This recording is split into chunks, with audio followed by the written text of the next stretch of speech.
Ah, yourself! Had to get rid of that guy. Wouldn't want anyone thinking we were sharing assets between games or anything.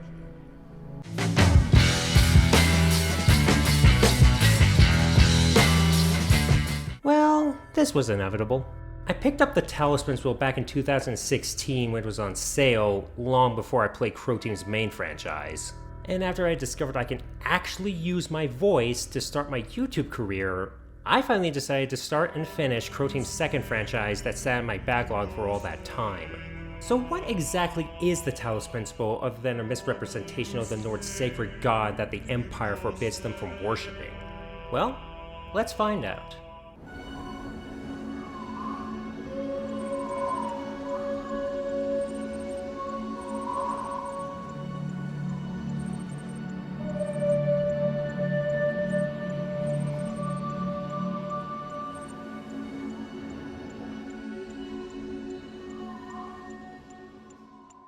At the start of the game, you awaken as a humanoid robot in mysterious runes with a voice in the sky guiding you along. Behold, child, you are risen from the dust, and you walk in my garden. Hear now my voice, and know that I am your maker, and I am called Elohim.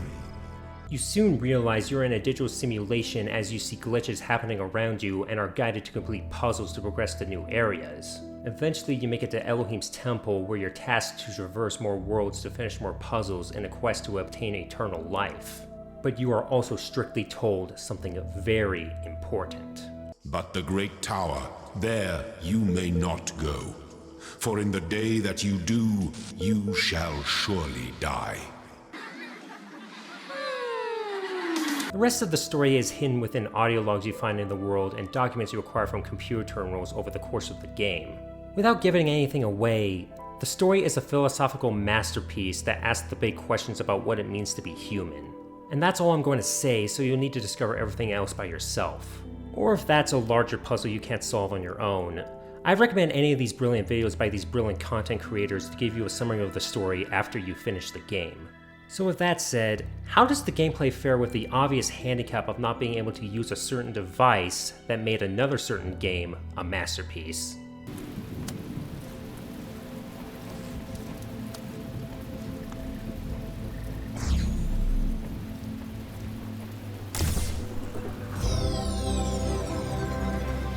The objective of the game is simple: solve puzzles. You traverse the world by entering teleporters from 3 main hub areas that transport you to smaller hubs where you enter segregated areas to solve individual puzzles. You can walk, sprint, activate switches, pick up and move objects, and switch between first and third person. Unlike Portal, where the game revolves around a single device and is heavily physics-based, the Talos principle revolves around multiple tools and positioning. The first tool you'll use is the jammer. The jammer can be deployed to, of course, jam objects like force fields, bombs, turrets, and other electrical devices. The next device is the connector. You use it to connect blue or red lasers from generators to other connectors or receivers that, when fully charged, will deactivate force fields, activate fans, or whatever the receiver is connected to.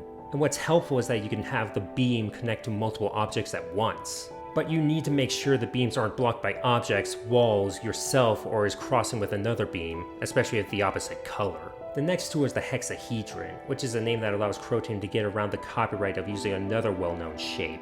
This reminds me of something. These can be carried and used for simple things like putting them on pressure plates, hopping on them to reach elevated platforms, and used to put connectors and jammers on top of them to be used in elevated positions.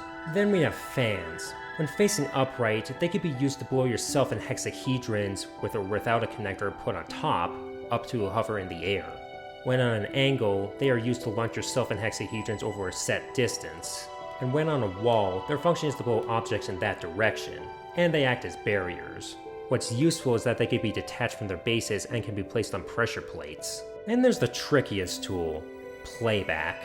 When you activate it, your movements and the objects you interact with are recorded. When you switch it off, your movements and the objects you interacted with are cloned in the time frame you recorded yourself. This can be used for making extra objects to put on multiple pressure plates, or to have extra connectors to direct a laser around corners to read an obstructed receiver. But in later levels, the puzzles become much more elaborate, so you'll need to think several moves ahead. The last tool you use goes in tandem with playback, the platform. During the record phase, you hold the platform above your head and move around. Then during playback, you can hop from an elevated position onto the clone platform to be carried to another elevated position.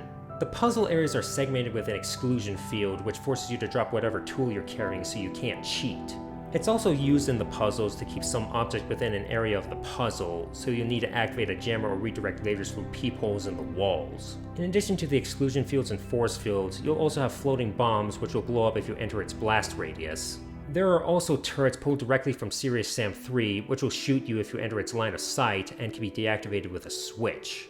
A nice feature is being able to open a way for a bomb to collide with a turret, which will take out both obstacles at once. The next obstacle is the buzzer, which bumps you out of the way and is primarily used to block lasers from activating receivers. But you can use objects to block them and even put hexahedrons on top of them to transport yourself or connectors around without being obstructed. You can also put them on top of bombs from elevated positions during some puzzles. And the last obstacle of note are gates, which are unlocked by finding the keys somewhere else in the puzzle area. And if you make a mistake that causes the puzzle to be unsolvable, you can hold down the reset button to put everything back to where they were in the beginning. Each puzzle area has a sigil to collect. Green sigils indicate the puzzle is easy, while yellow means medium and red being hard. And if you do get stuck during the harder puzzles, the name of each puzzle could give you a clue to how it's supposed to be solved. Each sigil is part of a set that progresses the game. Most sets are for unlocking doors. When you reach a door, you play a little Tetris puzzle to arrange the sigils to fit the shape. You also complete these puzzles to unlock the tools to be used in future puzzles. When you aren't solving puzzles, you can find audio logs floating around the mini hub worlds, and you can acquire text documents on computer terminals within the same hub world. But as well as finding text documents, the terminals act as a main driving point for the story. As you finish puzzles, the monitor of the terminal will blink like an eye, meaning there's a new conversation to be had with a mysterious figure that you have text chats with throughout the game. I won't spoil anything, but the conversations you will have with it will bring you back to your days of your youth, where you lay on a grassy hill and look at the sky thinking about life, the universe, and everything. 42. You continue to complete the puzzles as Elohim commands you to, or you can investigate the tower as you are told not to. The ending will depend on which way you go with, but there's also a secret ending that involves stars you can collect within the hub worlds. To acquire them, you will really need to think outside the box.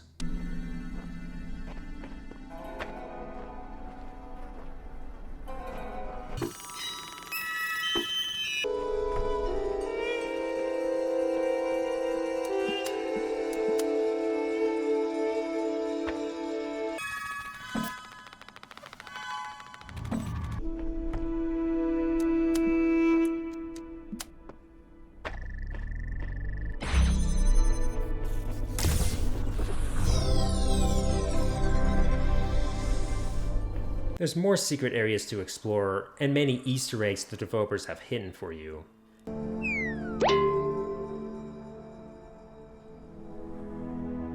And when you're done with the base game, you can move on to the Road to Gehenna DLC.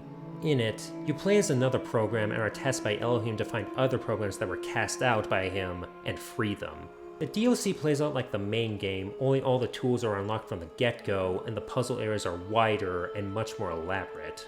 You'll also have a different experience with the terminals, where you'll see the chats the programs had with each other, as well as play many text adventures to unlock more tiers within the mainframe for more story beats. Overall, the Road to Gehenna can be seen as more of the same, but with more elaborate puzzles that will get you thinking much harder than the main game ever did. Then there's the Prototype DLC, where you can play through Croteam's pre-alpha puzzles. Not much to it, just more of the same. For presentation, the Talos principle runs on Croteam's in-house Sirius engine, which shares a striking resemblance to their previous game at the time, Serious Sam 3. Thankfully, the shades of brown weren't one of those things to be carried over. The world themes of Roman, Egyptian, and medieval ruins give off the philosophical feeling the game goes for, as many of human civilization's most important philosophies were birthed in these eras. The only voices you'll hear come from Timothy Watson as Elohim. You have proven yourself worthy, child, and this gate shall be forever open to you. Seek now the other worlds I have given you, that you may attain even greater mastery and bring glory to your kind. and Erin Fitzgerald as researcher Alexandra Durin from her audio logs. The answer that came to me again and again was play. Every human society in recorded history has games. We don't just solve problems out of necessity. We do it for fun. Even as adults. Leave a human being alone with a knotted rope, and they will unravel it. Leave a human being alone with blocks, and they will build something.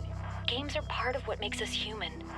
We see the world as a mystery, a puzzle, because we've always been a species of problem solvers. And if you have an extra $3 to spare, you can have Serious Sam himself, John J. Dick, replace Elohim's voice for the whole game. Alright, looks like you got a handle on this. I'm gonna take a break and go play some Serious Sam. Yeah, that was a shameless plug. This is me, not giving a toot. It's an awesome game. And I hear the voice actor who plays Sam is dead sexy, too. And of course, the greatest element of the presentation comes from the musical god himself, Damian Mavuyets. I hope I pronounced that correctly this time. Instead of his rhythmic mixture of orchestra, drums, and metal for fighting hordes of alien scum, Damian instead fills you with a slower, beautiful, and atmospheric concoction of piano, period instruments, and choirs baked together to create something so incredible that it can even make grown men shed a tear.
The Talos principle is a masterpiece, plain and simple. The puzzles are easy to learn, but hard to master, like any good game should be able to convey with its mechanics. And combined with the brilliant writing and heavenly soundtrack, it's something everyone should experience, especially the people who are still frustrated that Valve still can't count to 3. With that in mind, the Talos principle gets my highest rating of must play. Now with the first game finished, it's off to see if my statement of sequels outshining their predecessors will be upheld after nearly a decade of waiting. Until then, thanks for watching, and don't forget to like, comment, share, and subscribe. See you next time!